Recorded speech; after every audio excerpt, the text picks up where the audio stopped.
Always grateful to be celebrating this Mass on Catholic TV. Again, watching this program is so important to many of you, whether it's by the conventional means of television or watching it on the internet. How far we have come in the terms of evangelization. So again, what a great joy it is to be with you.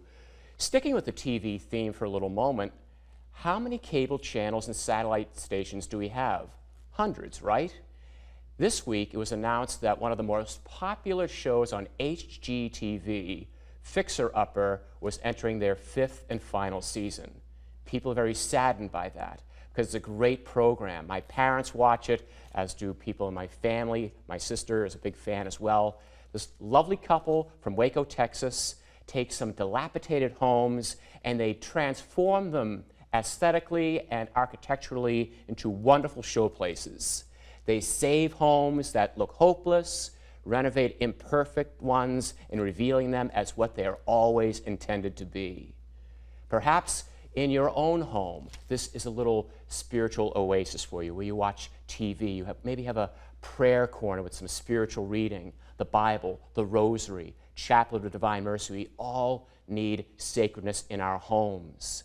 And it all stems from where the Lord directs us to do our worship.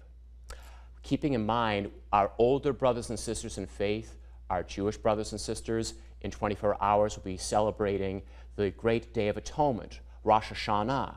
So we keep them in prayer as they acknowledge the tenderness and mercies of God, as they gather in synagogues and temples to pray their hearts be transformed.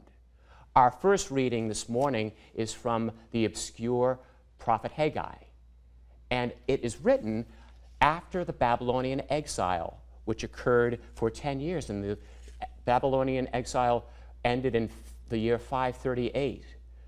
King Cyrus was given the Israelite people permission to come back to the Palestinian land to start their life anew. Unfortunately, they were focusing on the domestic dwelling. Yet the prophet Haggai tells them that this is the time has come to rebuild the house of the Lord, giving them an opportunity to encounter the Holy of Holies. They are unwilling, unfortunately, because of their misfortune. They say, we have other things to take care of first. But that voice continues of the prophet, bring timber, build the house. They need, before all else, to have a spiritual center, putting God front and center in their life as God has put them front and center in his life throughout salvation history. And they can also encounter the holy and the lives of their brothers and sisters, all a result of putting God first. Don't we all have reminders, those voices that beckon us to consider our priorities in life? Sometimes it's met with reticence, sometimes it's embraced. In our gospel today, we hear about one who didn't embrace Christ fully. I speak of Herod the Tetrarch. He had a desire to see Jesus, but for all the wrong reasons. Herod was totally worldly. He saw Christ as a magician, a wonder worker. He resisted the reforms offered to him through John the Baptist. He had John the Baptist killed because he didn't want to have his life reformed. Other voices who preach the gospel in the midst of violence and government oppression the church acknowledges today. The 10th century king of Bohemia, Wenceslaus, his brother of the royal court actually he orchestrated his assassination. But Wenceslaus kept his focus on Christ. And in the 17th century, a Philippine married man was martyred in the country of Japan by sacrificing his life. He gave the ultimate witness to the faith, and his name was Lawrence Ruiz. People who preached the gospel, people who saw that the world was in need of healing and rebuilding.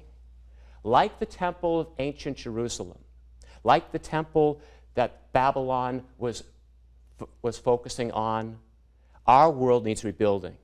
And we seek to see Jesus, almost like Herod the Tetrarch. But our vision of Jesus has to be more complete.